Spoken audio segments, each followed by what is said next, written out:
며느리 하나 잘못 들여서 집안에 막아 꼈어. 시어머니는 제가 없는 줄 알고 그렇게 말했습니다.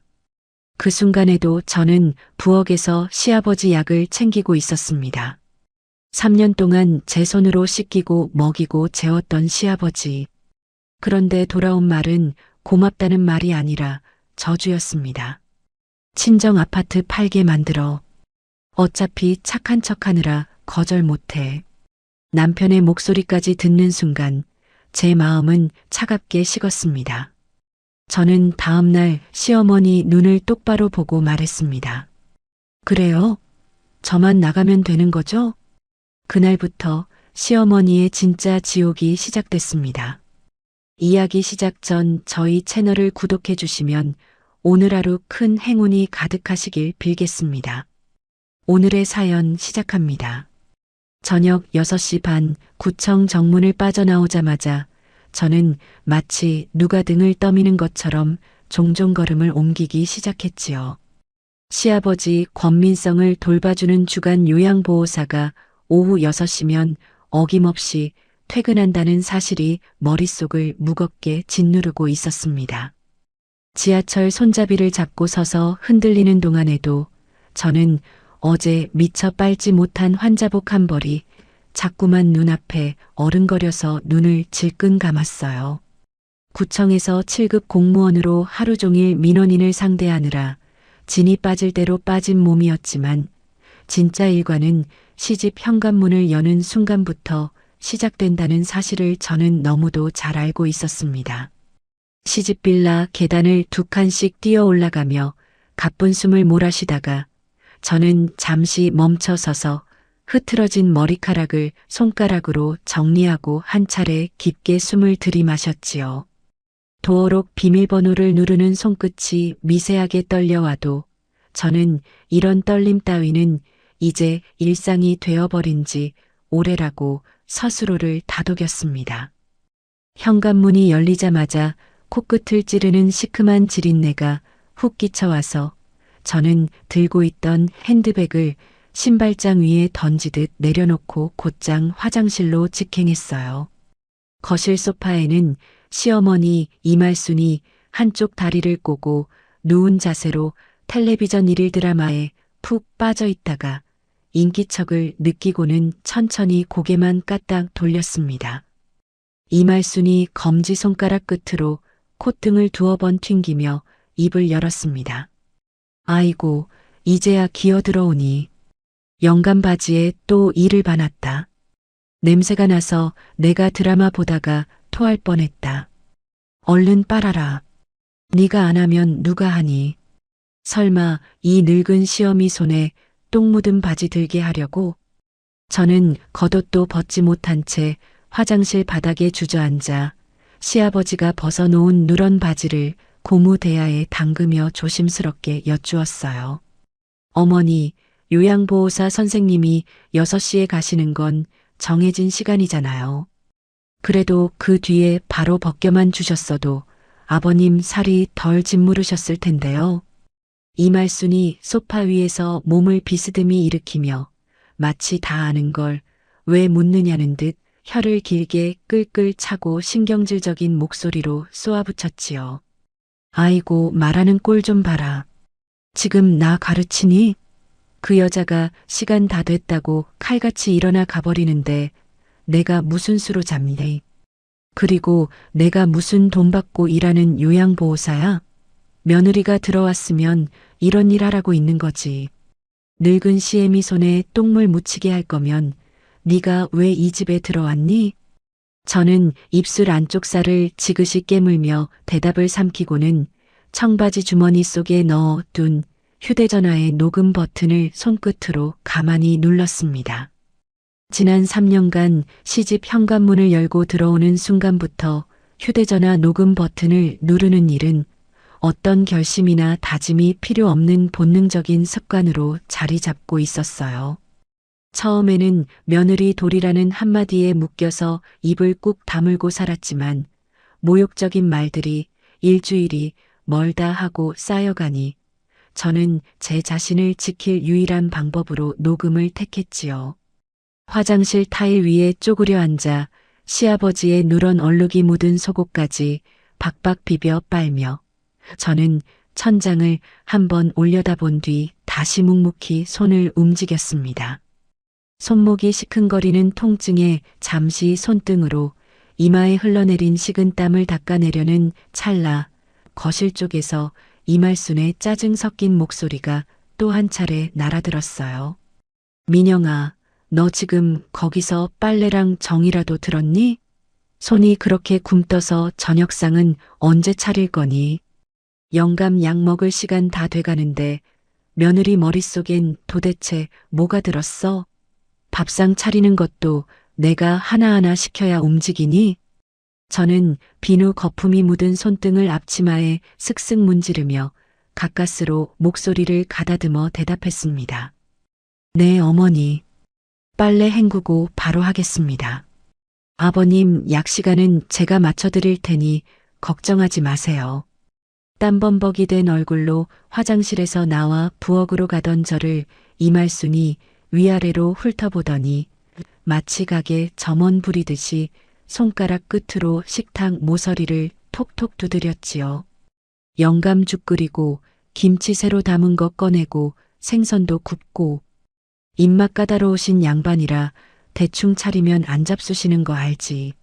너 밖에서 월급 좀 받는다고 집안일 대충 넘어갈 생각 마라. 공무원이면 뭐하니. 집에 들어오면 며느리지 벼슬아치야? 저는 가스레인지에 불을 올리고 냄비에 쌀을 안치며 손목이 시큰거리는 통증을 꾹 참고 도마 위에 물을 올려 깍둑썰기를 시작했어요. 구청 사무실에서 종일 쌓인 서류 결제에 시달리고 돌아온 다리는 천근만근 무거웠지만 이 부엌에서는 누구도 제 피로 따위를 헤아려 주지 않았습니다. 생선을 굽는 동안 안방 쪽에서 시아버지가 갑자기 알아들을 수 없는 말로 고함을 지르는 소리가 들려와서 저는 프라이팬 위 생선을 뒤집다 말고 황급히 안방으로 뛰어들어갔지요. 이말순이 그제야 거실에서 일어나 안방 문 앞에 서서 팔짱을 낀 채 한마디 거들었습니다. 저 양반이 며느리 들어온 거 알고 더 짜증을 부리시네. 어서 들어가서 달래드려라. 네가 들어오면 저 양반이 더 성질을 내는 걸 보면 참 이상하긴 이상해. 집안에 편한 날이 없어. 저는 시아버지의 기저귀를 새 것으로 갈아들이고 어깨를 토닥토닥 두드려 진정시킨 뒤에야 다시 부엌으로 돌아와서 살짝 그을린 생선을 접시에 옮겨 담았어요. 저녁 7시 반쯤 되었을까 현관도어록 소리와 함께 남편 권혁주의 구두굽 소리가 거실로 들어섰고 저는 행주의 손을 닦으며 부엌 입구로 한 발 내디뎠습니다. 저는 일부러 밝은 목소리를 끌어내 인사를 건넸지요. 여보 왔어. 손부터 씻고 나와요. 아버님 식사랑 약은 준비해뒀고 당신 밥도 바로 차려줄게요. 혁주는 제 얼굴은 쳐다보지도 않고 넥타이를 풀어 손에 둘둘 감으며 안방 쪽으로 발걸음을 옮겼습니다. 아, 됐어. 집에 오자마자 밥, 약, 아버지 얘기부터 들어야 해? 나 회사에서 하루 종일 시달렸어. 나 좀 숨쉬게 내버려둬. 밥은 좀 이따 먹을 테니까 사람 붙잡고 잔소리하지 마. 혁주가 안방 문을 신경질적으로 쾅 닫아버리자 저는 행주를 꽉 그러진 손에 힘이 빠지면서 한참을 그 자리에 멍하니 서 있었어요. 이말순은 아들의 뒷모습을 보고도 한마디 나무람 없이 오히려 저를 향해 눈을 흘기며 짧은 한숨을 내쉬었지요. 우리 혁주가 밖에서 얼마나 시달리면 저러겠니. 마누라가 좀 살갑게 굴어야 사내가 집에 들어올 맛이 나는 거다. 내 얼굴을 봐라. 늘 죽상에 땀 냄새에 약 냄새에 어느 남자가 그런 마누라 보고 웃음이 나오겠니? 남편 마음 못 붙잡는 것도 다 마누라 탓이야. 저는 대꾸할 기력조차 남아있지 않아서 그저 도마 앞으로 돌아가 칼질을 마저 이어갔는데 손끝이 자꾸만 미끄러져서 무 조각이 사방으로 튀었습니다. 저녁 식사가 끝나고 설거지까지 마치고 나니 시계 바늘은 어느덧 밤 11시를 가리키고 있었고 시아버지 약을 챙겨드리고 기저귀까지 갈아드리고 나서야 저는 겨우 부엌 식탁 의자에 털썩 주저앉을 수 있었어요. 목이 타들어가는 듯한 갈증에 자리에서 일어나 정숙이 앞으로 가던 그 순간 저는 안방 문틈으로 새어나오는 두 사람의 낮은 속닥거림에 발걸음을 멈췄습니다. 혁주의 목소리가 평소 회사 일에 시달려 죽겠다던 그 늘어진 톤과는 전혀 다른 또렷하고 날카로운 톤으로 흘러나왔지요. 엄마, 민영이 친정 아버지 돌아가신 거 벌써 49제까지 다 지났잖아. 이제 울 만큼 울었고 상속 정리도 끝났을 거야. 그 아파트 시세가 얼만지 알아봤어? 저는 정수기 앞에서 컵을 든 채로 그대로 굳어버렸고 거의 무의식적으로 잠옷 주머니 속 휴대전화를 꺼내 녹음 버튼을 가만히 눌렀어요.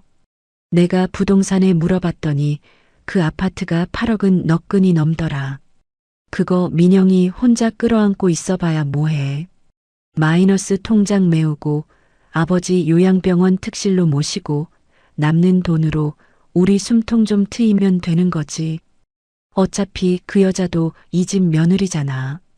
혁주가 마치 콩나물값 흥정하듯 가볍게 내뱉는 그 말투에 저는 컵을 쥔 손가락이 저릿하게 굳어가는 것을 느꼈습니다. 이말순이 침대 위에서 몸을 일으키며 신이 난 듯한 목소리로 맞장구를 쳤지요. 그래, 내 말이 그 말이다. 며느리가 친정에서 받은 거라고 해도 결국 한 식구 재산 아니냐. 그리고 솔직히 말해서 그 애가 우리 집에 들어와서 뭐 대단한 복을 가져왔니? 영감은 치매 오고 집안은 병원비로 휘청이고 너는 빚에 허덕이고 전연 들이고 집안에 마가 낀 거다. 그러니 이제라도 제 몫을 해야지. 이말순의 목소리는 마치 본인이 친정 어른이라도 되는 양거리낌이 없었고 저는 그 한마디 한마디가 얼음 송곳처럼 가슴에 박혀드는 기분이었어요. 엄마, 그러니까 내가 내일이라도 슬쩍 운을 띄워볼게. 처음부터 팔자고 하면 발끈할 테니까 아버지 특실 이야기부터 꺼내야지. 효돈이, 도린이 그런 말 앞세우면 민영이 못 버텨. 어차피 그 여자 시아버지 모시느라 정신없잖아. 서류 내밀고 도장 찍으라면 결국 찍을 거야. 착한 척하는 사람들은 그런데 약하거든. 혁주가 낮게 웃음을 흘리며 내뱉은 그 한마디에 저는 컵 안의 물이 손가락을 타고 흘러 손목까지 적시는 것도 느끼지 못한 채 가만히 그 자리에 서 있었습니다. 3년 동안 야간 수발에 주말까지 갈아 넣어가며 며느리 도리를 지킨다고 버텨온 시간이 두 사람 입에서 단돈 몇 푼짜리 흥정거리로 굴러떨어지는 순간이었지요. 친정 아버지의 49제 때 흘렸던 눈물 자국이 미처 다 마르기도 전에 그 아버지가 평생 모은 돈을 두 사람이 침대 위에 누워 쪼개 먹고 있다는 사실이 머릿속에서 빙빙 돌았어요. 저는 천천히 발걸음을 돌려 다용도실 쪽으로 옮긴 뒤 휴대전화 녹음 파일을 클라우드에 자동 저장되도록 설정해 두었습니다. 시집 식구들 누구도 모르는 비밀 폴더 하나가 제 휴대전화 안에서 조용히 부피를 키워가고 있다는 사실은 오직 저 혼자만 알고 있는 비밀이었지요. 그 밤 저는 시아버지의 가래 끓는 숨소리가 새어나오는 작은 방 한 구석에 보조 이불을 펴고 누워 천장을 오래도록 응시하며 휴대전화 화면 속 녹음 파일 목록을 손끝으로 천천히 쓸어내렸습니다. 토요일 아침 6시 자명종 소리가 채 울리기도 전에 저는 작은 방에서 시아버지의 가래 끓는 기침 소리에 눈을 떴지요. 주말이면 요양보호사가 단 한 발자국도 시집 안으로 들어오지 않는다는 사실은 매주 금요일 밤이 가까워질수록 명치 끝을 무겁게 짓누르는 돌정이 같았습니다. 앞으로 꼬박 48시간 동안 시아버지의 식사와 목욕과 대소변 수발을 오롯이 혼자 감당해야 한다는 사실에 저는 이불 속에서 두 손을 가만히 모아쥐고 천장을 오래 응시했어요. 간밤에 시아버지가 두 번이나 기저귀를 적셔서 새벽 2시와 4시에 일어나 갈아드리고 다시 잠자리에 들었던 탓에 눈꺼풀이 천근 같았지만 저는 이불을 걷고 자리에서 일어나 부엌으로 향했습니다. 아침 죽을 안 치고 김치 그릇을 꺼내려는데 거실에서 시어머니 이말순이 잠옷 차림 그대로 텔레비전 리모컨을 들고 채널을 돌리는 소리가 들려왔지요. 어머니, 일어나셨어요. 아침은 흰죽에 명란젓이랑 김 곁들여 드릴까요? 저는 행주로 손을 닦으며 거실 쪽으로 고개를 내밀었는데 이말수는 텔레비전 화면에서 눈도 떼지 않은 채 시큰둥한 목소리로 대꾸했습니다. 그러든가. 그리고 우리 지희가 오늘 아침 일찍 온다고 했으니까 그애 좋아하는 갈비찜도 좀 올려라. 저는 부엌 벽시계를 흘끗 올려다보고는 아랫입술을 살짝 깨물며 고개를 끄덕였어요. 사실 시누이 권지희가 친정에 오는 날이라는 사실은 어젯밤에 들어서 알고 있었지만 갈비찜은 처음 듣는 메뉴라 손목이 절로 시큰거리는 기분이 들었지요. 아침 8시가 조금 넘었을 무렵 도어록 누르는 소리와 함께 권지희가 손에 작은 종이 가방 하나를 달랑 들고 현관으로 들어섰습니다. 지희가 신발을 벗으며 거실 안쪽을 향해 까랑까랑한 목소리로 외쳤어요. 엄마, 나왔어. 이게 무슨 냄새야? 집안에서 시큼한 냄새가 진동을 하네. 지희가 손가락 끝으로 콧등을 톡톡 치며 거실로 들어서다가 부엌에서 갈비를 다듬고 있던 저와 눈이 마주쳤습니다. 새언니, 아빠 환자복에 또 얼룩이 그렇게 묻어 있던데. 새언니가 좀 부지런히 갈아입혀드리면 안 돼. 지희가 안방 쪽을 손가락으로 가리키며 한쪽 입꼬리만 비스듬히 올려 보였고 저는 갈비를 손질하던 칼을 잠시 도마 위에 내려놓으며 대답했지요. 아가씨, 어제 저녁에 한번 갈아드렸는데 새벽에 또 일을 보셔서요. 아침 죽 드시고 나면 바로 새 옷으로 갈아입혀드릴게요. 지희가 거실 소파에 비스듬히 몸을 던지듯 앉으며 손가락 끝으로 휴대전화를 만지작거리다가 마치 식당 종업원 부르듯 저를 향해 손을 까딱거렸습니다. 새언니, 나 커피 한 잔만. 우유는 조금만 넣고 설탕은 2스푼. 아 참, 어제 사둔 그 비싼 원두 있지. 그걸로 내려줘. 저는 갈비 양념이 묻은 손을 앞치마에 닦고는 군말 없이 커피 머신 앞으로 옮겨가서 원두를 갈기 시작했어요. 이말수는 그 광경을 흐뭇하게 바라보다가 지희 옆으로 다가가 앉으며 마치 자랑거리를 내보이듯 입을 열었습니다. 내 딸 왔으니 이제 좀 살 것 같다. 너희 새언니는 저렇게 뻣뻣해서 농담 한마디를 할 수가 없어. 너처럼 싹싹해야 사람이 정이 가지. 지희는 그 말을 듣고 까르르 웃음을 터뜨리며 핸드백에서 휴대전화를 꺼내 무언가를 검색하기 시작했지요. 엄마, 이거 봐봐. 백화점에 새로 들어온 스카프인데 색깔이 엄마한테 너무 잘 어울리겠다. 내가 다음 주에 사다 드릴게. 지희가 휴대전화 화면을 이말순 코앞에 들이밀자 이말순은 거실이 떠나가도록 호들갑스러운 감탄을 내질렀습니다. 아이고, 우리 딸이 엄마 생각해주는 건 알아줘야 해. 이게 도대체 얼마짜리니? 비싼 것 같은데 무리하지 말고. 지희가 손을 휘휘 내저으며 한껏 어깨를 으쓱했어요. 엄마, 78만 원밖에 안 해.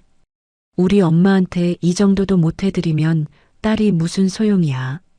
저는 커피 머신 앞에서 우유 거품을 내며 그 대화를 한 글자도 빠짐없이 듣고 있었지만 손끝이 미세하게 떨리는 것을 들키지 않으려고 어금니를 지그시 깨물었지요. 명품 스카프 78만 원이라는 숫자가 귓속에서 윙윙 울리는 동안 저는 지난 3년간 시아버지 약값과 기저귀 값으로 제 월급 통장에서 빠져나간 금액을 머릿속으로 가만히 헤아려 보았습니다. 커피 잔을 거실 탁자에 내려놓는데 이말순이 지희를 향해 들으라는 듯 한층 목소리를 높여서 말을 이어갔어요. 너희 새언니는 저런 살가운 말 한마디를 할 줄 모른다. 뻣뻣하고 고집만 세서 며느리는 누가 뭐래도 내 딸만 못해. 지희가 커피 잔을 들어 호로록 한 모금 마시고는 일부러 저를 흘끔 쳐다보며 어깨를 으쓱했지요. 엄마, 새언니는 공무원이라 머리가 단단해서 그래. 우리처럼 부드럽고 살가운 거랑은 거리가 멀잖아. 저는 거실 탁자 옆에 선 채로 두 사람의 대화가 끝나기를 기다렸지만 누구 하나 저에게 같이 앉으라는 말 한마디를 건네지 않았습니다. 정오가 가까워질 무렵 갈비찜과 잡채와 전을 모두 차려 식탁 위에 올려놓고 보니 거실 식탁 의자가 네 자리뿐이었어요. 시아버지와 이말순과 지희와 혁주가 자리를 차지하고 앉자 저는 식탁 끝자리에 어색하게 서 있다가 자연스럽게 부엌 싱크대 쪽으로 발걸음을 옮겼지요. 싱크대 모서리에 비스듬히 기대선 채로 저는 작은 사기 그릇에 찬밥 한 덩이를 옮겨 담고 식어 빠진 콩나물 무침을 위에 얹어 입으로 떠넣었습니다. 지희가 갈비찜을 한 점 입에 넣고 우물거리며 거실 쪽을 향해 큰 소리로 외쳤어요. 새언니, 갈비찜 간이 좀 짠 것 같은데. 다음엔 좀 더 신경 써서 해줘. 아빠 혈압에 안 좋잖아. 저는 입안에 넣었던 콩나물을 다 씹기도 전에 행주로 입가를 닦으며 대답했습니다. 네 아가씨, 다음엔 간장을 더 줄여서 해드릴게요. 식사가 끝난 뒤 식구들이 모두 거실 소파로 옮겨가 과일을 먹는 동안 저는 산처럼 쌓인 그릇들을 싱크대로 옮기며 손목을 천천히 돌렸지요. 설거지를 시작하려는 찰나 안방에서 시아버지가 갑자기 무언가를 향해 알아들을 수 없는 고함을 지르는 소리가 새어나왔어요. 저는 고무장갑을 채 벗지도 못한 채 황급히 안방으로 달려 들어갔는데 시아버지가 침대 머리맡에서 두꺼운 양장본 책 한 권을 두 손으로 움켜쥐고 있었습니다. 저와 눈이 마주치자마자 시아버지의 얼굴이 일그러지면서 마치 낯선 사람을 향해 무기를 휘두르듯 그 책을 제 쪽으로 힘껏 던지셨지요. 모서리가 단단한 책 귀퉁이가 제 이마에 정통으로 부딪히는 순간 저는 짧은 신음을 흘리며 두어 걸음 뒤로 비틀거렸습니다. 이마 한가운데가 욱신거리며 뜨거운 무언가가 흘러내리는 감각에 저는 손등으로 이마를 누르고는 천천히 손을 내려서 살펴보았지요. 손바닥 안쪽에 새빨간 핏자국이 둥글게 번져 있었고 이마에서는 가느다란 핏줄기가 눈썹 쪽으로 천천히 흘러내리고 있었습니다. 거실에 있던 이말순과 지희가 그제야 안방으로 우르르 몰려 들어왔는데 이말순이 저를 보자마자 먼저 입을 연 말은 안부가 아니었어요. 민영아, 너 도대체 환자한테 뭘 어떻게 대했길래 양반이 책을 던지시니? 이 양반이 평소에 이러시던 분이 아니잖니. 지희도 옆에서 양손으로 입을 가리며 호들갑스럽게 말을 거들었지요. 새언니, 아빠가 얼마나 놀라셨으면 저러시겠어. 새언니가 무슨 짓을 했길래 그래. 저는 이마에서 흘러내리는 피를 손등으로 꾹 누른 채 두 사람의 얼굴을 번갈아 가며 한참 동안 말없이 바라보았습니다. 이말순이 시아버지의 손을 살살 어루만지며 다정한 목소리로 달래기 시작하더니 갑자기 저를 향해 턱을 까딱이며 명령조로 말을 던졌어요. 민영아, 너 어서 영감 앞에 무릎 꿇고 사과부터 해라. 환자분을 자극한 건 너지 그분이 아니지 않니? 저는 이마에서 흘러내리는 핏방울이 셔츠 깃에 똑똑 떨어지는 것을 느끼면서도 묵묵히 안방 바닥에 무릎을 꿇고 시아버지를 향해 고개를 숙였지요. 아버님, 제가 놀라시게 해드려서 죄송합니다. 그 말을 내뱉는 동안 제 입술 안쪽에서는 비릿한 피맛이 번지고 있었고 청바지 주머니 속 휴대전화 녹음 버튼이 빨갛게 깜빡이고 있다는 사실은 오직 저만 알고 있었습니다. 약통에서 소독약을 꺼내 거실 거울 앞에 서서 이마의 상처를 직접 닦아내며 저는 거울에 비친 제 얼굴을 한참 동안 똑바로 바라보았어요. 거울 속에서 핏자국이 번진 이마를 한 여자가 마주보고 있었는데 그 여자의 눈빛은 어쩐지 지난 3년간 제가 알고 지내던 며느리 김민영의 눈빛이 아닌 것 같았지요. 설거지가 다 끝난 토요일 저녁이 되어서야 지희가 핸드백을 챙겨 들고 일어섰고 이말수는 현관까지 따라 나가서 딸의 등을 두어 번 토닥이며 용돈 봉투까지 손에 쥐어주었습니다. 지희가 빠져나간 거실에는 누렇게 얼룩진 환자복과 갈비 양념이 묻은 그릇들과 과일 껍질만 산더미처럼 남아 있었고 저는 묵묵히 고무장갑을 끼고 다시 싱크대 앞으로 옮겨갔어요. 구청 공무원증을 목에 걸고 출근하던 월요일 아침, 저는 욕실 거울 앞에서 이마의 멍자국을 컨실러로 꼼꼼히 두드려 가리며 짧게 한숨을 내쉬었지요. 화장대 위에 놓인 통장을 한번 펼쳐보았는데 매달 25일에 어김없이 찍히는 7급 공무원 월급 명세만이 이 지옥에서 저를 지탱해주는 유일한 동아줄처럼 느껴졌습니다. 월요일 점심시간 구청 사무실에는 직원들이 식당으로 우르르 빠져나간 뒤라 형광등 불빛만 무겁게 가라앉아 있었지요.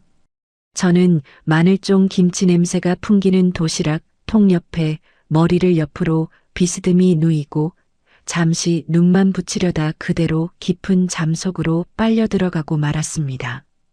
새벽 2, 3시까지 시아버지의 기저귀를 2번이나 갈고 들어와 거의 잠을 자지 못한 탓에 책상 위에 엎드린 등이 마치 누군가 짐을 얹어 놓은 듯 묵직했어요.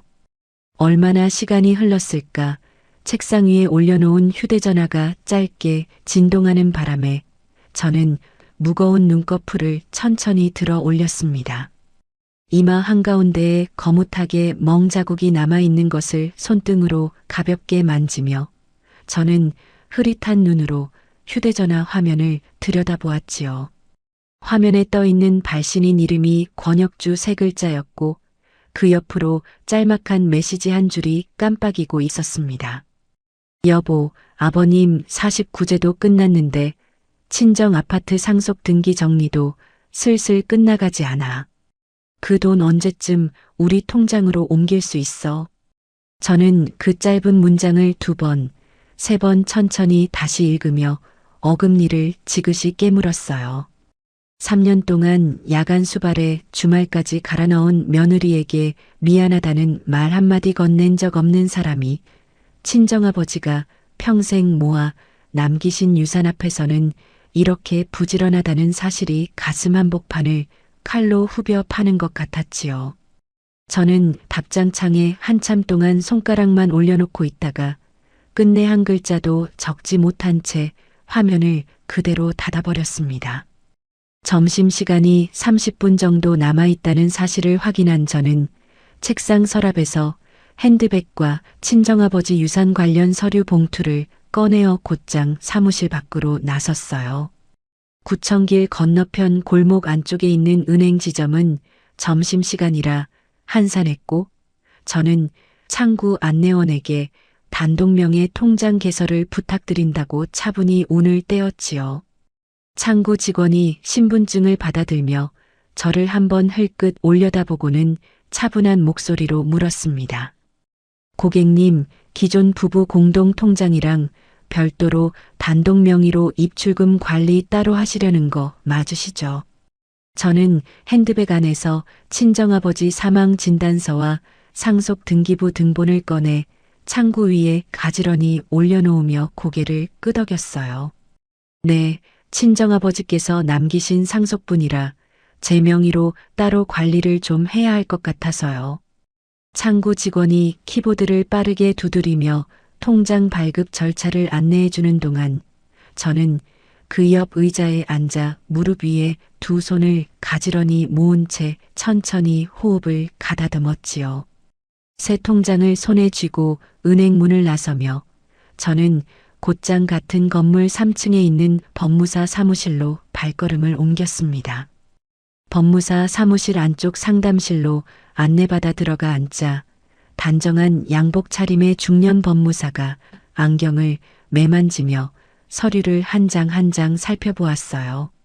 김민영님 친정아버지께서 남기신 아파트는 결혼 이후에 상속받으신 거지만 이건 법적으로 부부 공동재산이 아니라 특유재산이라고 부르는 거예요. 쉽게 말씀드리면 며느리 본인 거예요. 저는 마른 입술 안쪽을 살짝 핥으며 조심스럽게 여쭈었지요.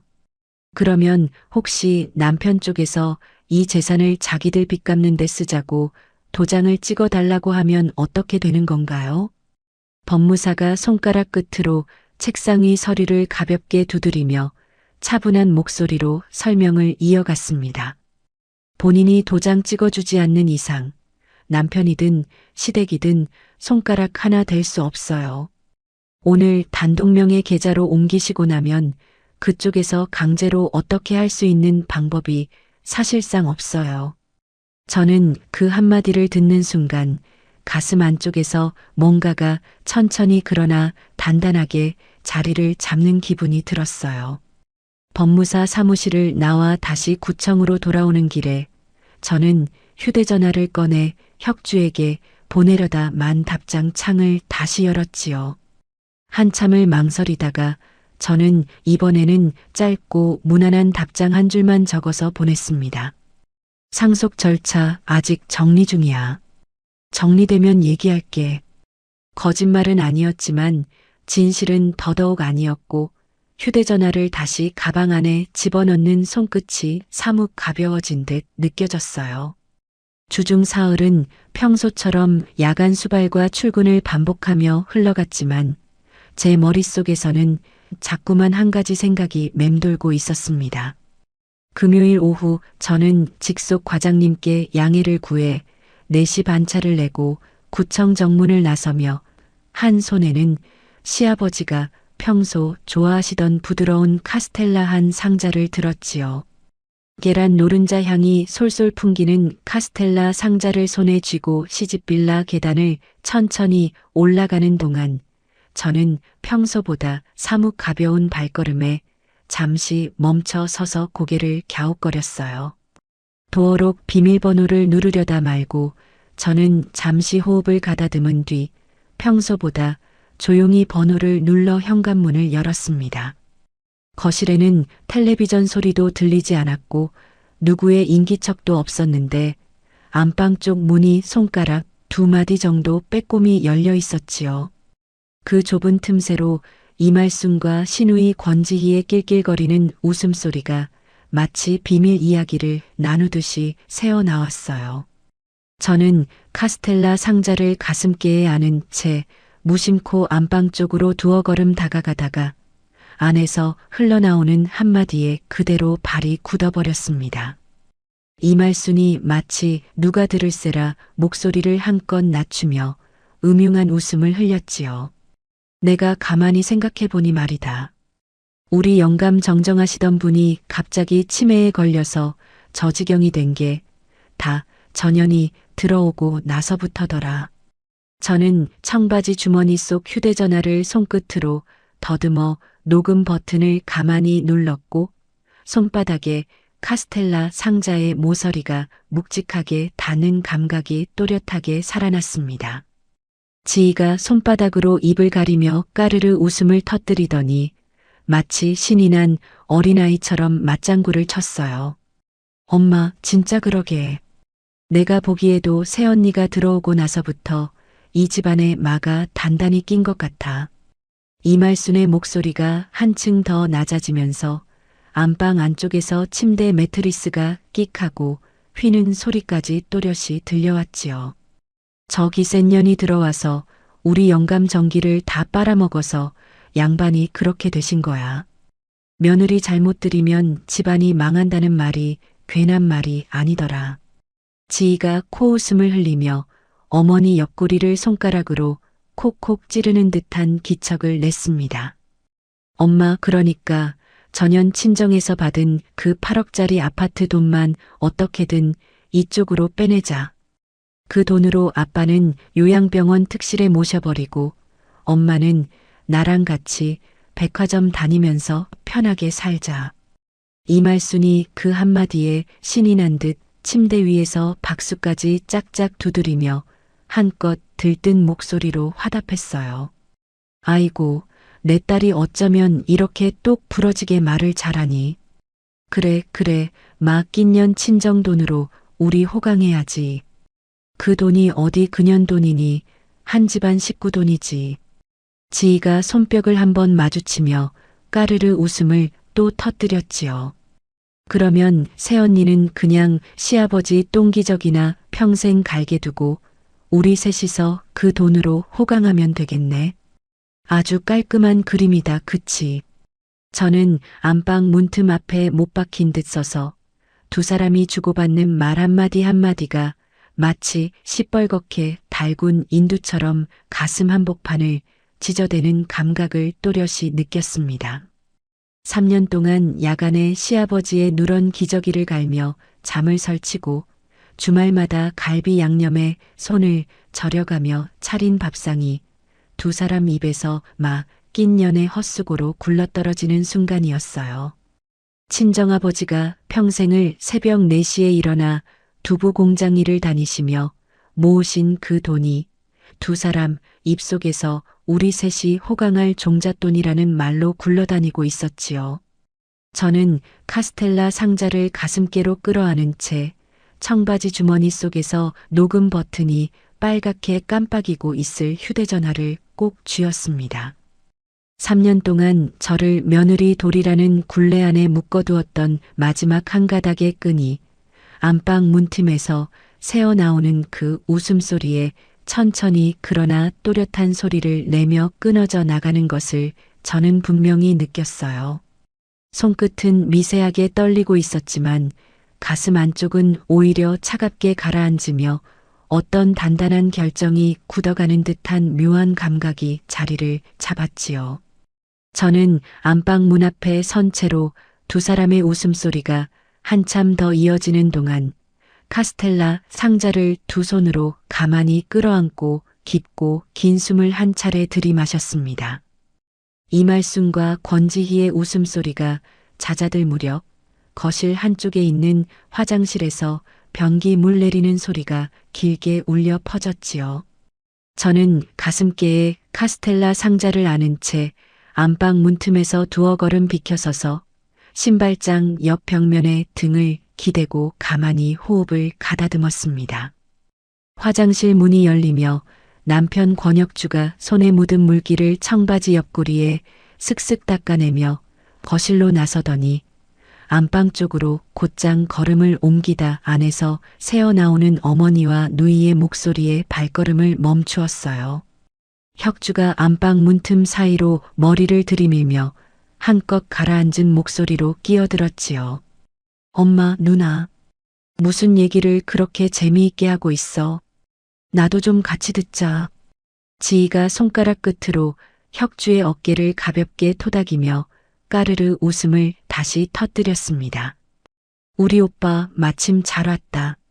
새언니 친정 돈 8억 그거 어떻게 빼낼지 작전 회의 중이었거든. 혁주가 안방 안으로 슬그머니 발을 들이며 침대 모서리에 걸터앉는 기척이 났고 곧이어 평소 회사에서 시달려 죽겠다던 그 늘어진 목소리와는 전혀 다른 또렷한 톤이 흘러나왔어요. 지희야, 그 돈은 사실 내가 며칠 전부터 작업 중이야. 일단 그 돈 받아서 내 마이너스 통장부터 깨끗하게 메우는 게 집안의 평화를 찾는 길이지. 이말순이 신이 난 듯 침대 매트리스를 손바닥으로 짝 두드리며 한껏 들뜬 목소리로 화답했지요. 그래, 우리 아들이 똑똑하니까 알아서 잘 챙길 거야. 끼년 친정돈으로 우리 식구비 갚고 아버지 시설로 모시면 우리 집에 드디어 평화가 오겠다. 저는 가슴께에 안고 있던 카스텔라 상자를 자꾸만 짓누르는 손가락 끝의 떨림을 더 이상 견디지 못하고 결국 손에 힘이 풀려 상자가 거실 바닥으로 툭 떨어지고 말았습니다. 계란 노른자 향이 풍기는 부드러운 카스텔라가 종이 상자 모서리로 둔탁한 소리를 내며 마룻바닥에 부딪히는 순간 안방 안쪽에서 흘러나오던 모든 웃음소리가 일순간에 뚝 끊겼어요. 이말순이 침대에서 벌떡 일어서며 목청을 잔뜩 높이는 소리가 들려왔지요. 아니, 거기 누구야? 누가 그렇게 도둑고양이처럼 들어와서? 이말순과 지희와 혁주가 거의 동시에 안방 밖으로 우르르 튀어나왔고 거실 신발장 옆에 서 있는 저와 정면으로 마주친 세 사람의 얼굴은 마치 흰 종이를 가져다 댄 듯이 사색이 되었습니다. 지희가 양손을 가슴께로 들어 올리며 두어 걸음 뒤로 비틀거렸고 혁주는 입을 반쯤 벌린 채 손가락 끝을 가만히 떨었어요.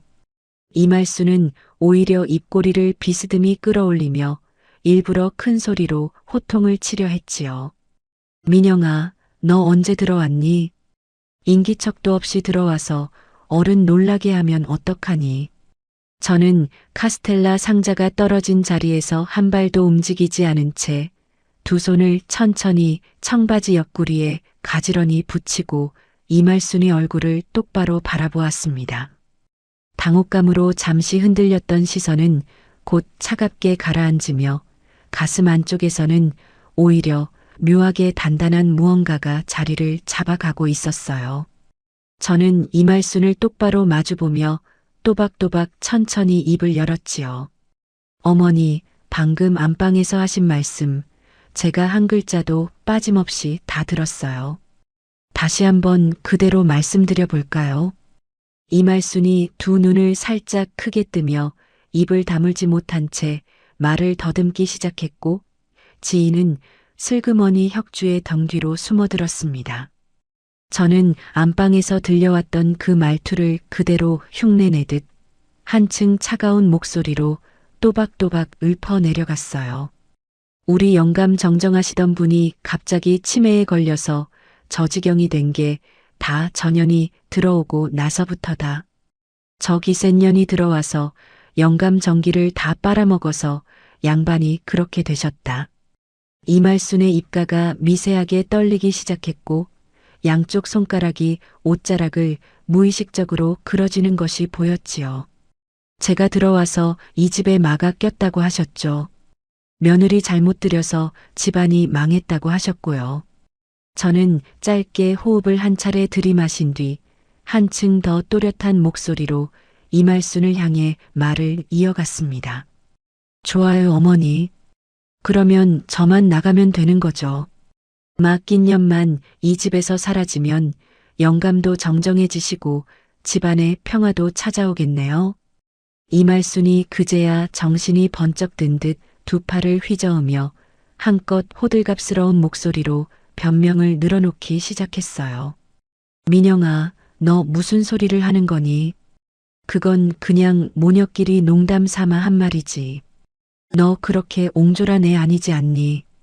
지희도 혁주의 등 뒤에서 한 발 앞으로 나서며 황급히 손을 휘휘 내저었지요. 새언니, 진짜 농담이었어. 그렇게 진지하게 받아들이면 어떡해. 저는 두 사람의 변명에는 일말의 대꾸도 하지 않은 채 신발을 신은 그대로 거실을 가로질러 작은 방으로 향했습니다.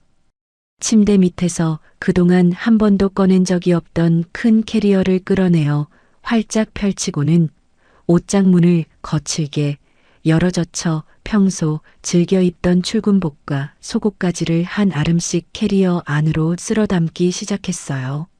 화장대 서랍에서 친정아버지 사진 한 장과 어머니께서 남기신 비치 반지함을 꺼내어 캐리어 안쪽 깊숙이 밀어 넣었지요. 책상 서랍 안에서 친정아버지 유산 관련 서류 봉투와 새로 만든 단독명의 통장과 도장을 챙겨 핸드백 안에 깊숙이 넣는 동안 머릿속이 마치 얼음물에 담갔다가 막 꺼낸 듯이 명확해지는 감각을 느꼈습니다. 지난 3년 동안 며느리 돌이라는 한마디로 제 어깨를 짓누르고 있던 그 묵직한 굴레가 카스텔라 상자가 떨어지던 그 한 번의 소리와 함께 산산이 부서져 내린 듯한 기분이었어요. 캐리어 손잡이를 끌고 작은 방을 나서는데 거실에 서 있던 혁주가 다급한 걸음으로 저에게 달려와 제 팔뚝을 와락 부여잡았지요. 혁주가 핏기 가신 얼굴로 목소리를 떨며 다급하게 매달렸습니다. 여보, 잠깐만. 우리 얘기 좀 하자. 진짜 농담이었다니까. 이렇게 짐 싸서 나가면 어떻게 해?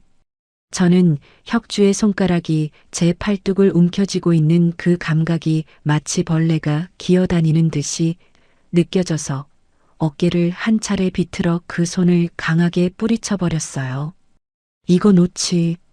다시 한 번만 더 잡으면 나 진짜 그쪽 가만 안 둘 거야.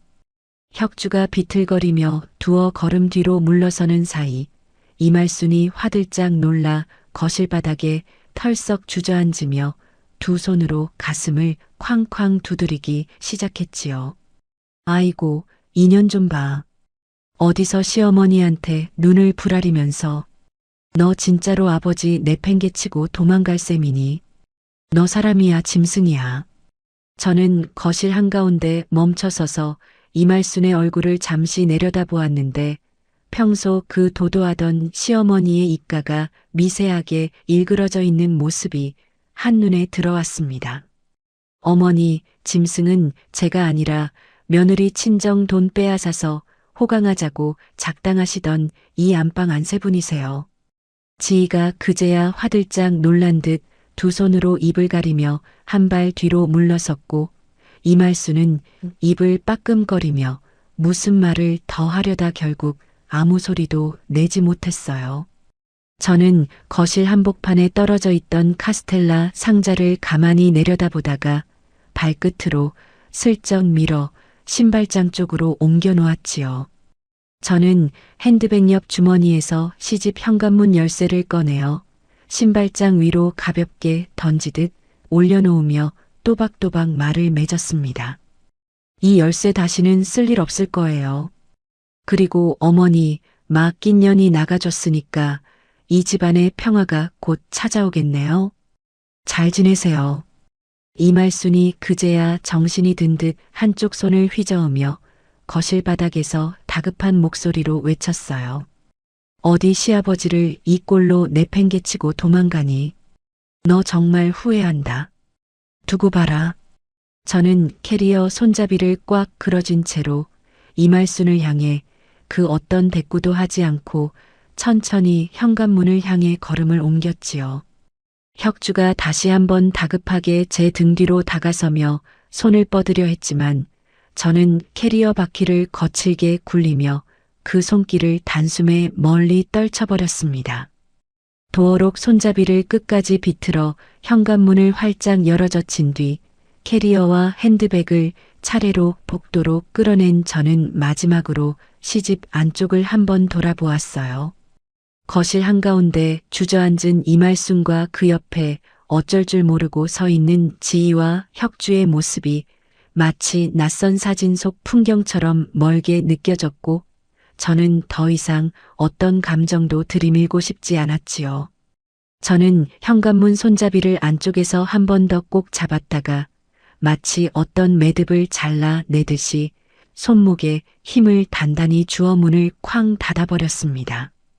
복도 형광등이 가지런히 켜진 빌라 계단을 캐리어 바퀴 소리에 맞춰 한 칸씩 내려가는 동안 저는 단 한 번도 뒤를 돌아보지 않은 채 빌라 출입구를 향해 곧장 걸음을 옮겼어요. 다음 날 아침 8시 저는 시집을 나오자마자 곧장 향한 비즈니스 호텔 17층 객실에서 천천히 눈을 떴지요. 얇은 커튼 사이로 비스듬히 들어오는 햇살이 흰 침대 시트 위로 길게 떨어져 있었고 코끝에는 시큼한 지린내 대신 깨끗하게 빨아둔 호텔백의 기세 비누 향이 부드럽게 감돌았어요. 저는 침대 위에 한참 동안 누운 채로 양팔을 천장을 향해 천천히 뻗어보았는데 어깨와 손목의 마디마디에서 우두둑 소리가 가볍게 풀려나오는 감각이 마치 낯선 사람의 몸 같았습니다. 지난 3년 동안 단 하루도 시아버지의 갈에 끓는 기침소리 없이 맞이해 본 적이 없는 아침이었지요. 침대맡 협탁에 올려둔 휴대전화 화면에는 권혁주의 부재중 전화가 17통, 이말순의 부재중 전화가 23통 찍혀 있었고 문자 메시지 알림도 빼곡하게 쌓여 있었어요. 저는 화면을 손가락 끝으로 천천히 쓸어내려 모든 알림을 한꺼번에 무음 처리한 뒤 휴대전화를 그대로 협탁 위에 엎어 놓았습니다.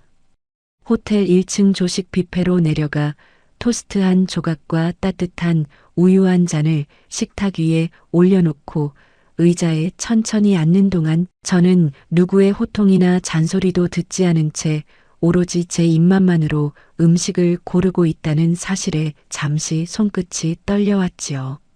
같은 시각 시집빌라 안에서는 주간 요양보호사 박정숙이 도어록을 누르고 현관문을 열자마자 양손으로 코를 황급히 틀어막았습니다.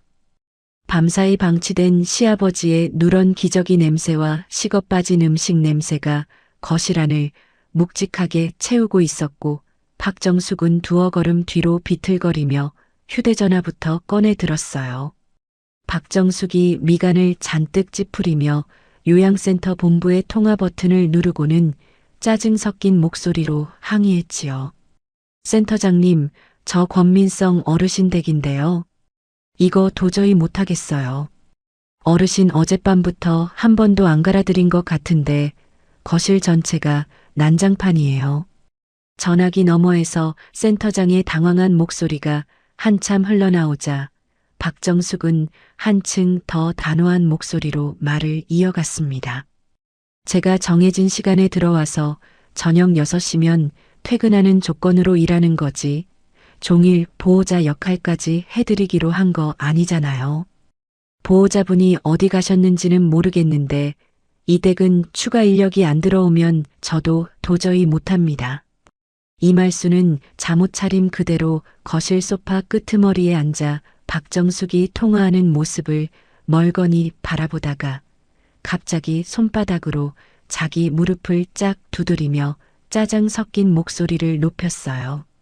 아니, 박 선생. 시어미인 내가 옆에 있는데 며느리 한 사람 없다고 그렇게 호들갑을 떨어. 오늘만이라도 좀 어떻게 해봐요. 박정숙이 휴대전화를 손에 그대로 든 채로 이말순을 향해 고개를 또박또박 가로저으며 단호한 목소리로 대답했지요. 어머님 죄송한데요. 제 일은 어르신 식사랑 위생관리지 거실 청소랑 빨래까지 다 떠맡는 일이 아니에요. 보호자 따로 구하시든가 시설로 모실 생각 하셔야 해요. 이말순이 입을 빠끔거리다가 결국 다시 한마디도 받아치지 못하고 분에 못 이긴 듯 안방 쪽으로 비틀거리며 들어가 침대 위에 털썩 주저앉았습니다. 점심시간이 가까워오자 박정숙은 어쩔 수 없이 안방으로 들어가 시아버지에게 흰죽 한 그릇을 떠드리려 했어요. 시아버지가 박정숙의 손에 들린 숟가락을 두어 차례 응시하다가 갑자기 두 손으로 죽 그릇을 와락 움켜쥐더니 거실 바닥을 향해 힘껏 내던졌지요. 시아버지가 알아들을 수 없는 큰 고함을 지르며 침대 위에서 손가락을 휘저으셨습니다. 이거 아니야. 우리 며느리가 끓이는 거 아니야. 며느리 데려와. 며느리 어디 갔어? 흰죽이 거실 마룻바닥에 길게 흩뿌려지며 누런 자국이 번져갔고 박정숙은 죽 그릇을 황급히 주워들며 이마에 식은 땀을 닦아냈어요. 이말순이 그 광경을 보며 갑자기 두 손을 위로 들어 올려 머리를 부여잡고는 안방 침대 위에서 가성 섞인 비명을 쥐어짜냈지요. 아이고, 영감 이거 왜 이래. 며느리가 차린 음식 아니라고 안 잡수신다고. 이 양반이 이게 무슨 망령이야. 같은 날 저녁 7시 회사에서 돌아온 권혁주가 빌라 현관문을 열고 들어서다가 거실 안쪽의 광경에 그대로 발걸음을 멈추었습니다. 거실 마룻바닥에는 아침에 박정숙이 미처 다 닦지 못한 흰죽 자국이 누런 띠처럼 길게 남아 있었고 소파 위에는 시아버지의 환자복과 누런 수건들이 산처럼 쌓여 있었어요. 혁주가 양손으로 자기 머리카락을 거칠게 그려주며 짜증 섞인 목소리로 거실 안쪽을 향해 외쳤지요. 엄마, 도대체 집구석을 이 꼴로 만들어 놓고 뭐 한 거야? 사람이 살 수가 없잖아 이게. 이말순이 안방에서 비틀거리며 거실로 나오더니 두 손바닥으로 자기 가슴팍을 쾅쾅 두드리며 한껏 가성 섞인 목소리로 답했습니다. 이놈아, 내가 무슨 수로 이걸 다 하니? 너희 마누라가 도망을 갔는데 너는 어떻게 사내가 마누라 하나 단속을 못하니? 혁주는 어머니의 말을 끝까지 듣지도 않고 손을 휘저으며 안방 옆 작은 방으로 곧장 들어가 문을 신경질적으로 쾅 닫아버렸어요. 거실에 혼자 남은 이말수는 양쪽 손바닥을 비비며 한참을 안절부절 못하다가 결국 휴대전화를 꺼내어 딸 권지희의 번호를 다급하게 눌렀지요. 이말순이 전화기를 귀에 바짝 붙이고 다급한 목소리로 운을 떼었습니다. 지희야, 너 지금 당장 좀 와라. 영감이 며느리가 차린 거 아니라고 죽도 다 엎어버리시고 집구석은 난장판이고 내가 정신을 못 차리겠다. 전화기 너머에서 지희의 망설이는 듯한 잠시의 침묵이 흐른 뒤 한층 가라앉은 목소리가 흘러나왔어요. 엄마, 나 오늘은 시댁제사라서 도저히 못 빠져나가. 시어머니가 며느리들 다 불러서 음식 장만시키고 있어서 내가 빠지면 큰일 나. 이말순이 갑자기 목청을 한껏 끌어올리며 거의 비명에 가까운 목소리로 호통을 치기 시작했지요. 지희야, 너 친정아버지가 위급한데 시댁 제사가 더 중요하니? 너 사람이야 사람이 맞아 그래. 지희가 짜증 섞인 한숨을 길게 내쉬더니 갑자기 한껏 차가워진 목소리로 한마디를 툭 던지고는 전화를 일방적으로 뚝 끊어버렸습니다. 엄마 미안한데 나 오늘은 진짜 못 가. 며칠 있다가 시간 봐서 들를게. 이말순이 황급히 다시 통화 버튼을 누르자 두어 번 신호음이 가는가 싶더니 곧장 음성 사서함 안내음으로 넘어가 버렸어요. 이말순이 거실 한가운데 우두커니 선 채로 휴대전화 화면을 멀거니 내려다보다가 갑자기 양손으로 자기 머리를 부여잡으며 거실 바닥에 털썩 주저앉았지요. 평생을 며느리의 구분 등 위에서 우아한 사모님 자리를 지켜오던 이말순의 일상이 단 24시간 만에 누런죽 자국이 번진 마룻바닥처럼 처참하게 곤두박질치는 순간이었습니다. 그렇게 또 하루가 더 지나고 민영이 사라진 지 사흘째 되던 날 저녁 결국 지희가 마지못해 빌라 도어독을 누르고 안으로 발을 들였어요. 지희가 현관문을 열자마자 양손으로 코와 입을 한꺼번에 틀어막으며 두어 걸음 뒤로 비틀거렸지요. 엄마, 이게 무슨 냄새야? 이 집안에서 사람이 살 수가 있는 거야 도대체. 이말순이 안방에서 황급히 거실로 나서며 딸의 팔뚝을 와락 부여잡았습니다. 지희야, 잘 왔다. 너 일단 아버지 기저귀부터 좀 갈아드려라. 내가 허리가 아파서 도저히 못하겠다. 지희가 어머니의 손을 거칠게 뿌리치며 양쪽 손바닥을 휘휘 내저었어요. 엄마, 내가 무슨 수로 아버지 똥기저귀를 가니? 그건 엄마가 알아서 해. 나 진짜 못해. 지희는 그 말 한마디를 남기고 핸드백을 가슴께에 그려진 채 마치 누군가에게 쫓기는 사람처럼 현관문을 다시 열고 빌라 복도로 황급히 뛰쳐나갔지요. 도어록이 자동으로 잠기는 묵직한 소리가 시집 안쪽에 길게 울려 퍼지는 동안 이말순은 현관 앞에 우두커니 선체로 닫혀가는 문틈을 멀거니 바라보고 있었습니다. 같은 시간 비즈니스 호텔 17층 객실 책상 앞에 앉은 저는 휴대전화 안쪽 비밀 폴더를 열어 그동안 차곡차곡 쌓아두었던 녹음 파일 목록을 한 줄씩 천천히 확인해 갔어요. 파일 하나하나에 날짜와 짧은 메모를 정성껏 붙여두고 친정아버지 유산 관련 서류와 상속등기부 등본과 새 단독명의 통장을 책상 위에 한 줄로 가지런히 펼쳐놓았지요. 3년 동안 시집 부엌과 화장실을 오가며 들어두었던 모든 모욕적인 말들이 작은 휴대전화 한 대 안에 차분히 잠들어 있다는 사실이 어쩐지 가슴 한복판을 단단하게 채워주는 듯한 감각으로 다가왔습니다. 저는 책상 위 서류를 한 손으로 가볍게 정리한 뒤 인터넷 검색창에 가사 전문 변호사 사무실 주소를 천천히 입력하기 시작했어요. 집을 나온 다음 주 토요일 오전 11시 저는 시청역 근처에 자리한 가사 전문 변호사 사무실 4층 상담실에 앉아 있었지요. 회색 양복 차림에 은퇴 안경을 쓴 50대 여성 변호사 한지영이 책상 너머로 저를 가만히 바라보다가 손바닥으로 책상 위 서류 봉투를 가볍게 두드렸어요. 한지영이 안경테를 손가락 끝으로 살짝 올리며 차분한 목소리로 운을 떼었습니다. 김민영 씨, 저랑 이혼 소송 진행하기로 결심하셨으면 가져오신 자료들 좀 펼쳐주세요. 가능하면 시간 순서대로요. 저는 핸드백 안에서 휴대전화와 두꺼운 서류 봉투를 차례로 꺼내어 책상 위에 가지런히 올려놓고는 한지영을 마주 바라보며 또박또박 입을 열었지요. 여기 휴대전화 안에 시집 식구들 막말 녹음 파일 47개가 들어있고요. 봉투 안에는 친정아버지 상속등기부 등본이랑 3년 동안 제가 결제한 시아버지 병원비 영수증이 다 있어요. 한지영이 안경을 한 차례 고쳤으며 봉투 안 서류를 한 장씩 천천히 넘겨보았어요. 3년 동안 병원비를 김민영 씨 통장에서 전부 결제하셨네요. 카드 명세서랑 계좌 이체 내역까지 깔끔하게 정리되어 있어요.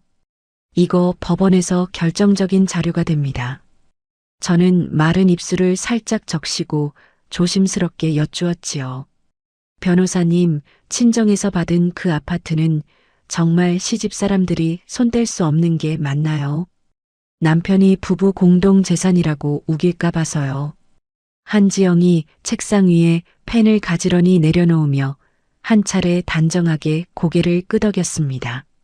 네, 그건 특유 재산이라고 부르는 건데 결혼 후에 상속받았어도 본인 명의로 정리되어 있고 남편이 관리에 손댄 적이 없으면 100% 본인 거예요. 시댁이 무슨 수를 써도 한 푼도 못 가져갑니다. 저는 그 말을 들으며 가슴 안쪽에서 무언가가 단단하게 자리를 잡는 감각에 잠시 어금니를 가볍게 깨물었어요.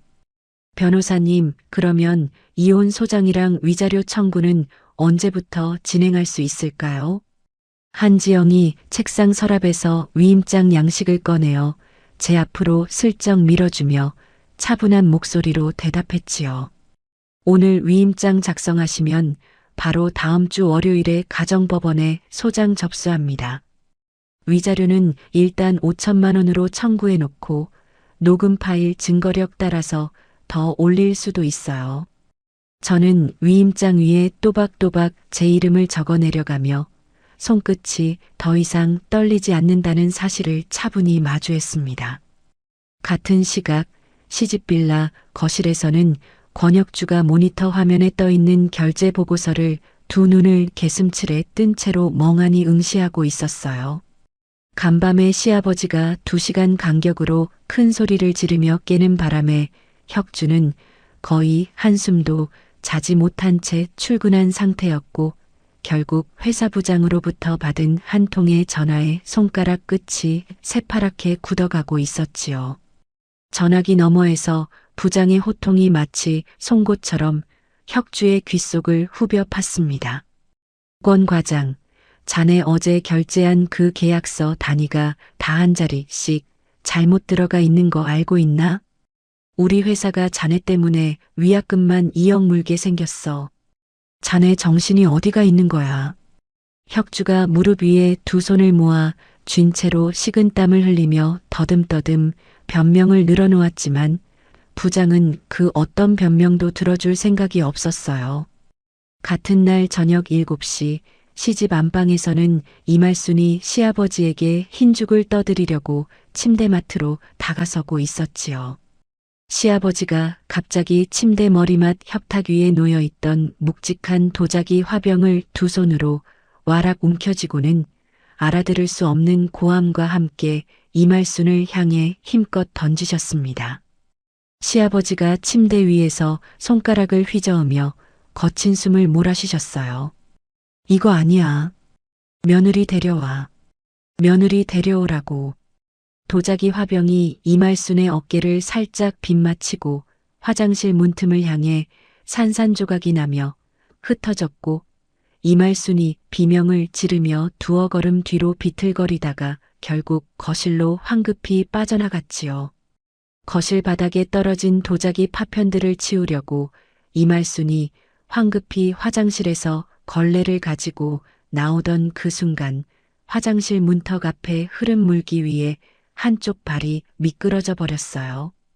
이말순이 두 팔을 휘저으며 거실 바닥으로 쿵 쓰러지는 소리가 빌라 안쪽을 길게 흔들었습니다. 아이고 내 발목, 아이고 사람 살려라.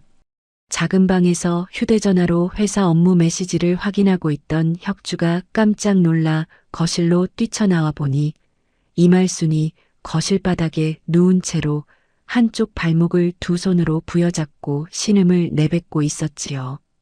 응급실로 황급히 옮긴 이말순은 발목뼈가 두 군데나 부러졌다는 진단을 받고 두꺼운 깁스를 한 채로 다음 날 새벽에 그대로 퇴원당했어요.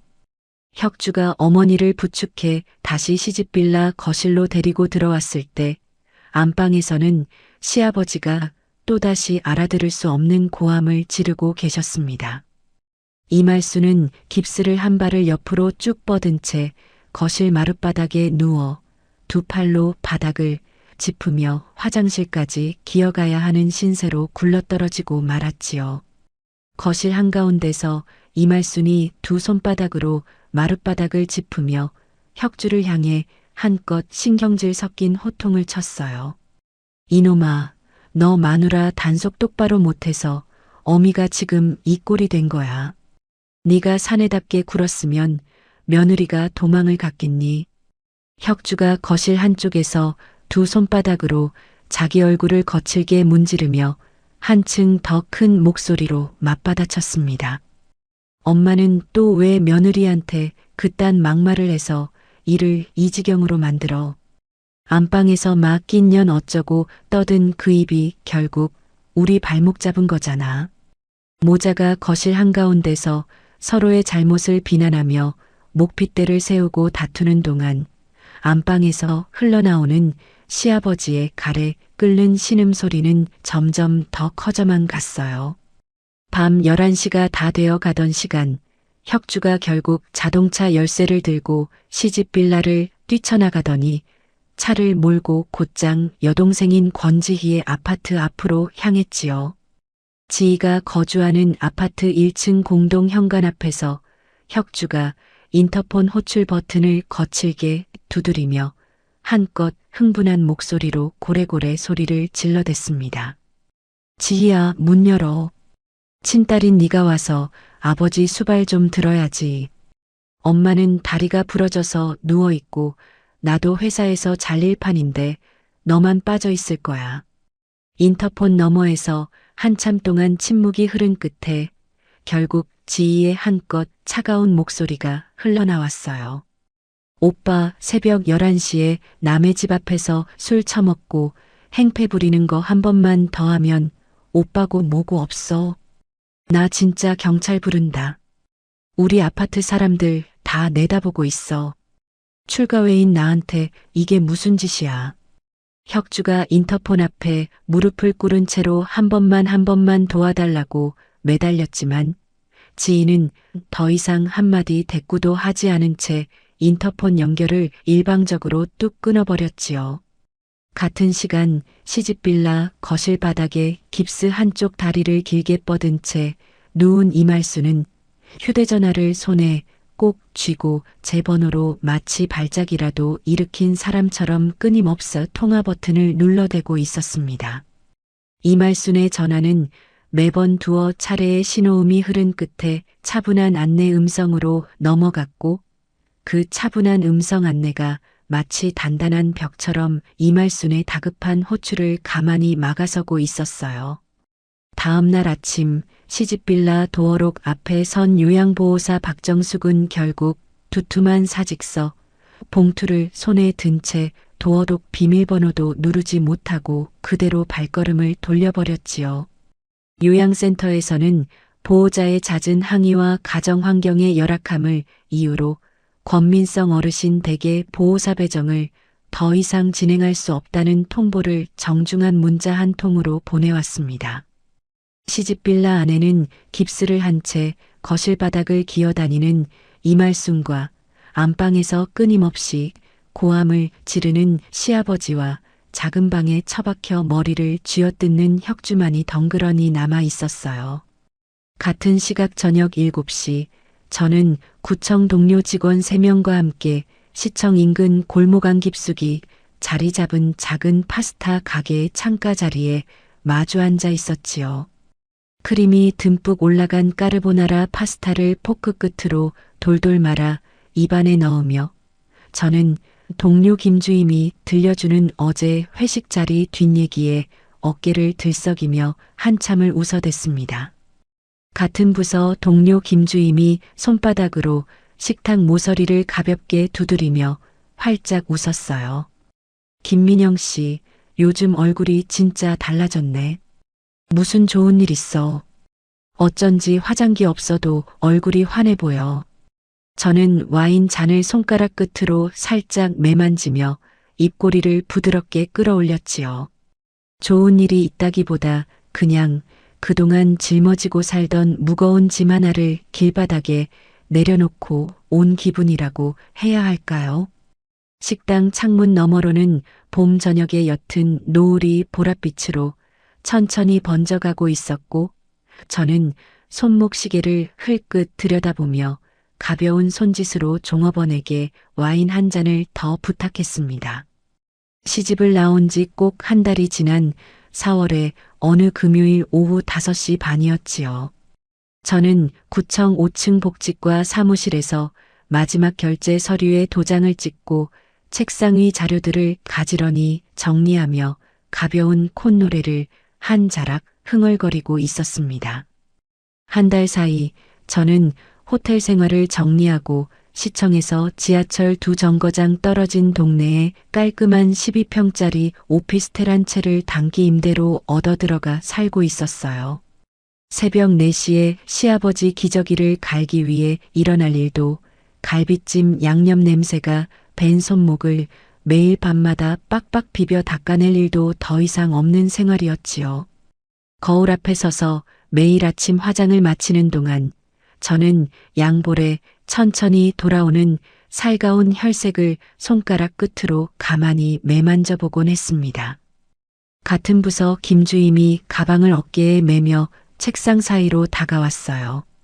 민영 씨, 오늘도 우리 칼퇴근이지. 같이 지하철역까지 걸어가자. 저는 가방끈을 어깨에 가지런히 걸치며 환한 웃음으로 화답했지요. 김주임님, 저 오늘은 변호사님 사무실에 잠깐 들렀다가 가야 해서요. 먼저 들어가세요. 저는 동료들과 가볍게 손인사를 나눈 뒤 구청 정문 회전문을 천천히 밀고 밖으로 나섰습니다. 정문 앞 화단 옆에 한 남자가 어깨를 잔뜩 움츠린 채로 서 있는 모습이 시야에 들어왔는데 한참을 응시하고 나서야 그 사람이 다름 아닌 권혁주라는 사실을 알아챘어요. 한 달 전 시집 거실에서 마지막으로 보았던 그 깔끔한 회사원의 모습은 온데간데 없었고 며칠을 감지하는 머리카락이 이마 위에 떡 진 채로 들러붙어 있었지요. 양복 재킷에는 누런 김치 국물 자국이 두어 군데 번져 있었고 혁주의 몸에서는 5미터 정도 떨어진 거리에서도 코끝을 찌르는 시큼한 호라비 냄새가 묵직하게 풍겨오고 있었습니다. 혁주가 저를 보자마자 두 손을 가슴께로 모으며 한껏 떨리는 목소리로 운을 떼었어요. 여보, 한 번만. 진짜 한 번만 내 말 좀 들어줘. 부탁이야. 저는 가방끈을 한 손에 단단히 그어쥔 채로 혁주의 얼굴을 한 차례 위아래로 천천히 훑어보고는 차분한 목소리로 대답했지요. 내가 그쪽이랑 길거리에서 할 얘기는 더 이상 남아있지 않은 것 같은데. 혁주가 갑자기 두 무릎을 구청 정문 앞 보도블록 위에 꾸르며 양손을 마주 비비기 시작했습니다. 구청을 빠져나오던 직원 두어 명과 길을 걷던 행인들이 발걸음을 멈추고 흘끔흘끔 그 광경을 쳐다보았지만 혁주는 그 시선들조차 아랑곳하지 않은 채로 보도블록 위에 이마를 두어 차례 짧게 찧어댔어요. 혁주가 떨리는 두 손을 모아 비비며 목맨 소리로 매달렸지요. 여보, 엄마가 발목이 부러져서 누워있어. 거실 바닥을 기어다녀. 회사에서는 내가 결제 한 번 실수해서 지금 잘릴 판이라고. 한 번만 들어와줘. 한 번만 살려줘. 저는 보도블록 위에 무릎을 꿇은 채 두 손을 비비는 혁주를 잠시 내려다보았는데 가슴 한복판이 일말의 떨림조차 없이 차갑게 가라앉아 있는 사실에 오히려 제가 더 놀랐어요. 3년 동안 같은 침대를 쓴 사람이 길바닥에 엎드려 짐승처럼 울고 있었지만 제 눈에 들어온 모습은 그저 길에서 마주친 낯선 사람 한 명이 보도블록 위에서 추하게 굴고 있는 광경에 불과했지요. 저는 가방 안쪽 깊숙이 손을 넣어 두툼한 갈색 서류 봉투를 꺼내 들고 혁주의 가슴팍을 향해 가볍게 던지듯 떨어뜨렸습니다. 받아. 그쪽한테 내가 마지막으로 줄게 그거 하나야. 혁주가 떨리는 손가락으로 봉투 윗부분을 황급히 뜯어 안쪽에 서류를 꺼내 들었고 첫 장 위에 두툼한 활자체로 찍힌 이혼 소장이라는 네 글자를 확인하는 순간 혁주의 얼굴이 그대로 새파랗게 질려갔어요. 혁주가 두 손바닥으로 보도블록을 짚으며 거의 비명에 가까운 목소리로 외쳤지요. 이게 무슨 소리야? 이혼이라니. 안 돼. 진짜 안 돼. 혁주는 갑자기 두 손을 뻗어 제 청바지 가랑이를 와락 부여잡고는 마치 어린아이가 어머니에게 매달리듯 양 무릎으로 보도블록 위를 끌어가며 매달렸습니다. 여보, 친정 유산 안 건드릴게. 진짜 한 푼도 안 건드릴게. 마이너스 통장은 내가 죽어라 이래서 어떻게든 메울게. 이혼만은 진짜 안 돼. 살려줘. 한 번만 살려줘. 저는 청바지 가랑이를 부여잡은 혁주의 손가락을 가만히 내려다보다가 가볍게 무릎을 한 차례 굽히며 그 손등을 단호한 손길로 톡톡 떼어냈어요. 이거 놓지. 그쪽 손이 내 다리에 닿는 거 정말 더럽고 소름이 끼치니까. 혁주가 황급히 두 손을 거두며 한층 더 절박한 목소리로 떨리듯 말을 이어갔지요. 여보, 우리 그동안 부부였잖아. 정이라는 게 있잖아. 엄마가 잘못한 거지 내가 잘못한 게 아니잖아. 응, 응. 저는 무릎을 다시 펴고 똑바로 선 채로 혁주를 향해 한 차례 짧게 호흡을 가다듬고는 목소리에 한껏 차가운 힘을 실어 또박또박 입을 열었습니다. 그쪽이 안방 침대 위에 누워서 아가씨랑 어머니랑 셋이서 내 친정 돈으로 호강하자고 작당하던 그 밤에 부부의 정은 그때 이미 다 죽고 끝났어. 내가 안 죽인 거잖아.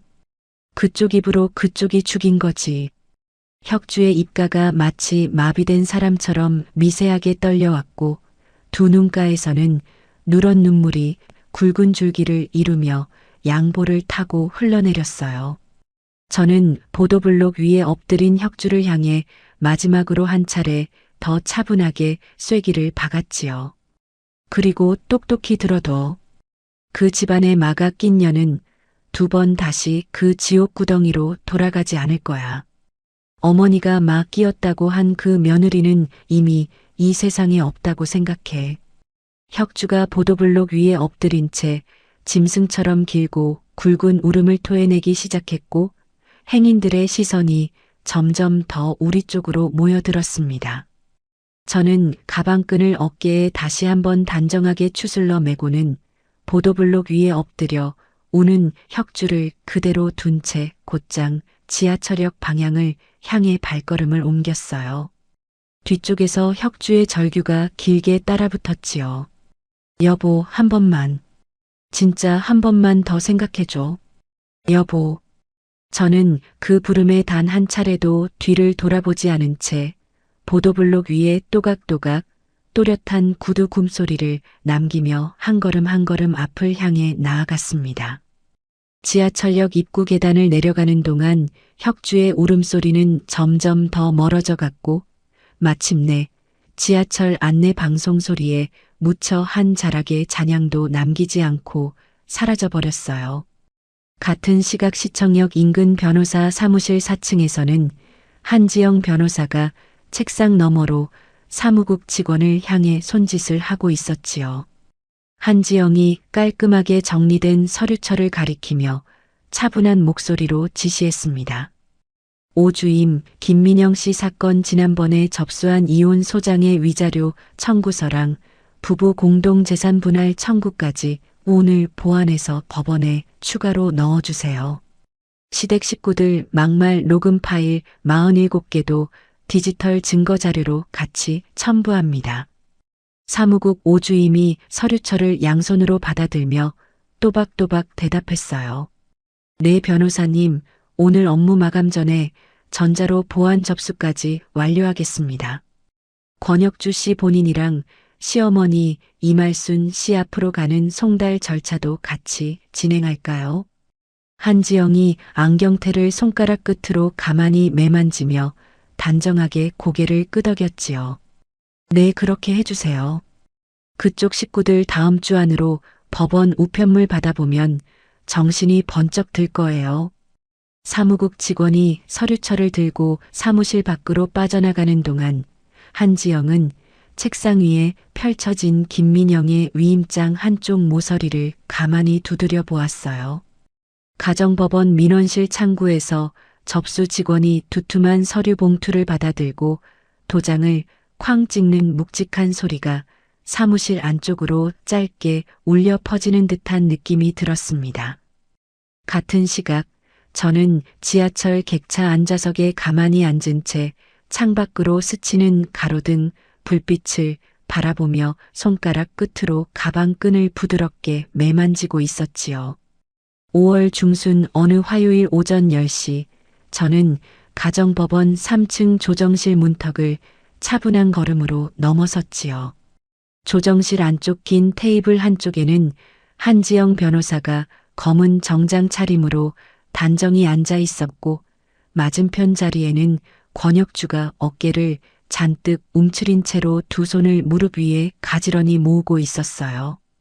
혁주는 양복을 깔끔하게 차려입었지만 양쪽 눈 밑에는 검은 그늘이 짙게 내려앉아 있었고 재판장님이 자리에 앉으시자마자 갑자기 두 손바닥으로 자기 얼굴을 거칠게 가리며 어깨를 들썩이기 시작했지요.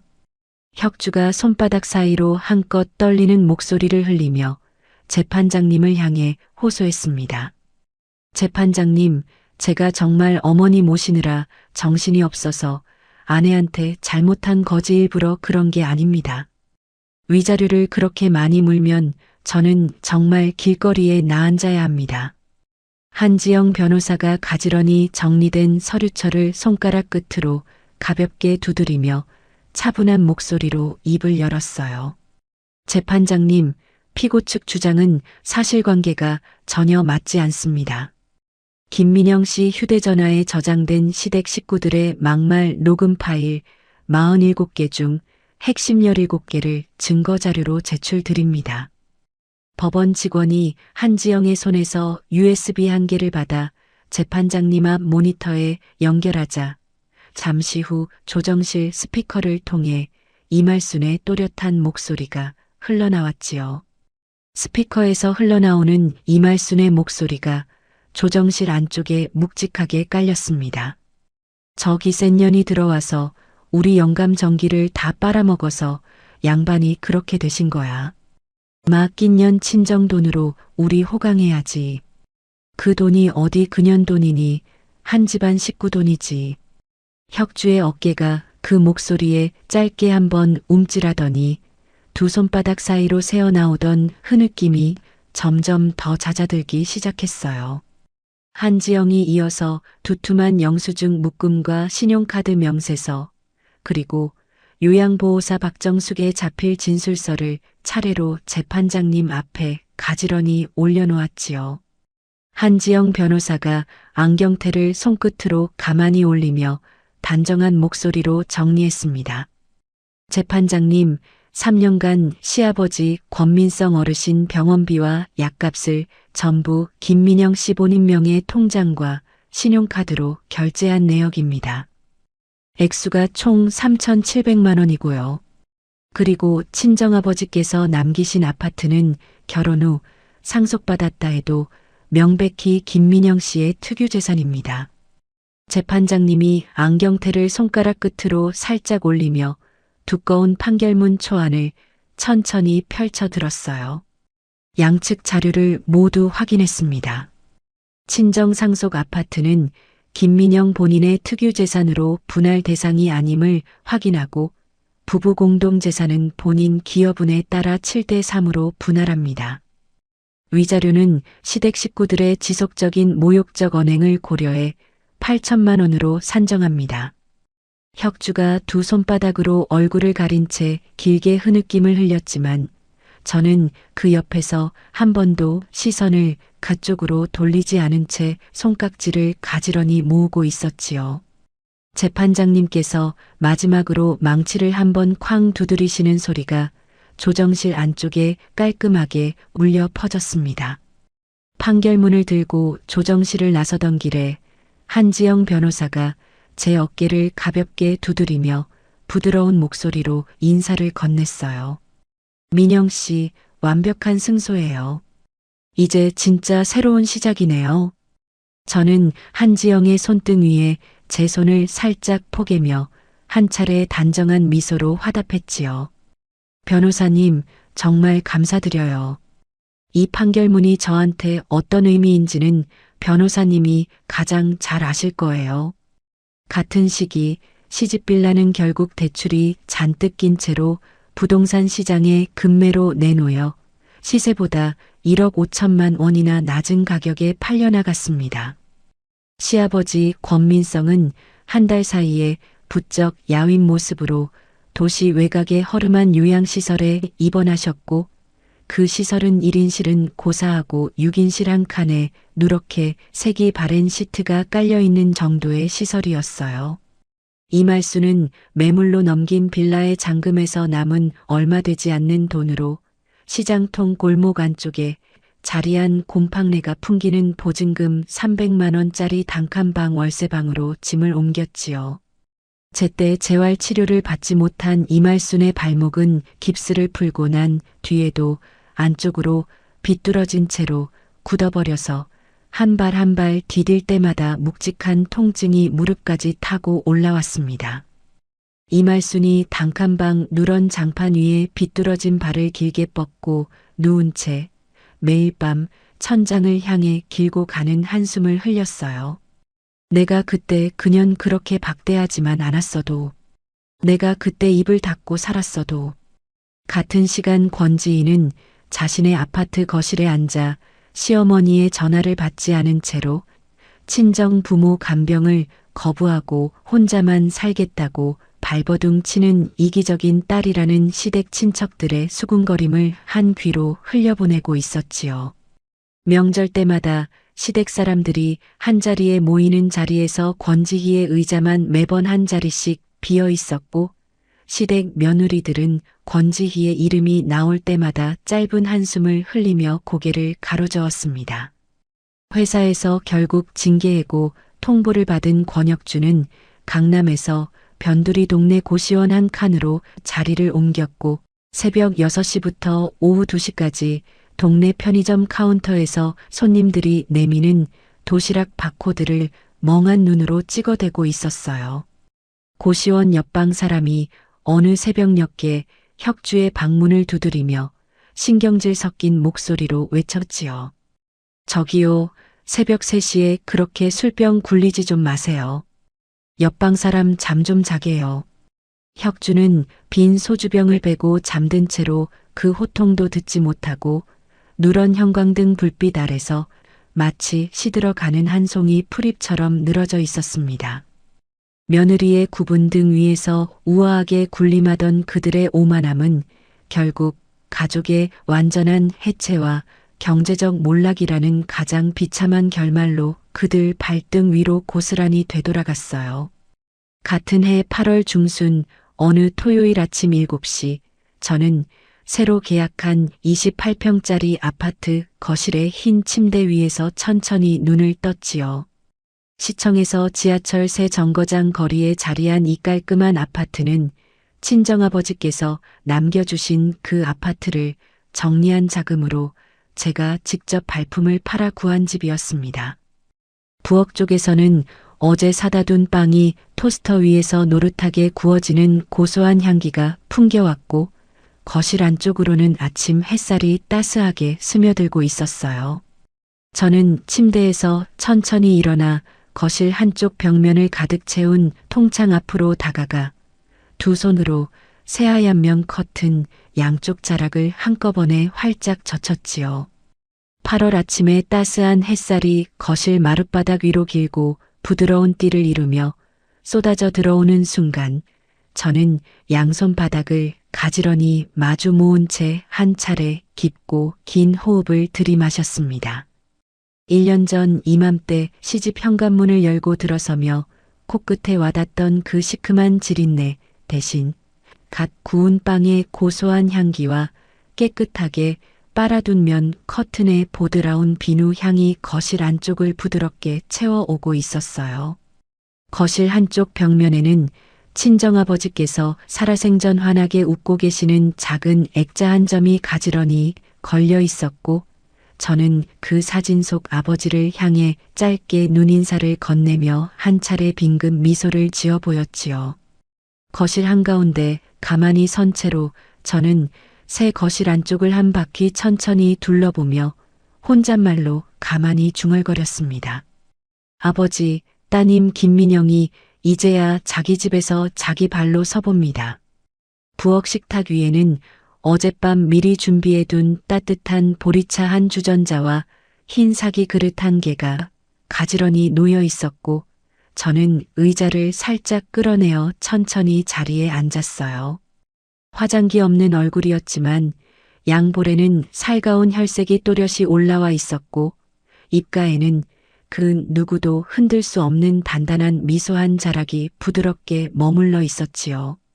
저는 거실 벽시계가 아침 7시 정각을 가리키는 모습을 가만히 올려다보며 누구의 며느리도 누구의 간병인도 아닌 7급 공무원 김민영 그 한 사람으로 새 아침을 마주했습니다. 인생톡톡 시청자 여러분, 며느리라는 이름으로, 아내라는 이름으로, 누군가의 어머니라는 이름으로 묵묵히 자신을 갈아 넣어 오신 분들이 우리 곁에 참 많지요. 김민영의 3년은 그저 한 사람만의 이야기가 아니라 평생을 누군가의 그늘 아래 자신을 지워가며 버텨오신 우리 어머니들의 시간이기도 합니다. 부디 잊지 말아주세요. 자신을 지키는 일은 결코 이기심이 아니라는 사실을요. 늦었다고 생각하는 그 순간이 사실은 가장 빠른 출발선이라는 사실을요. 오늘 하루도 누군가의 무엇이 아닌 온전한 자기 자신으로 환하게 웃으시기를 진심으로 응원합니다. 이야기를 끝까지 들어주셨다면 잘 들었다고 댓글 하나만 남겨주세요. 구독과 좋아요를 눌러주시는 모든 분들이 행복하시길 기원합니다. 오늘 함께 해주셔서 정말 감사합니다.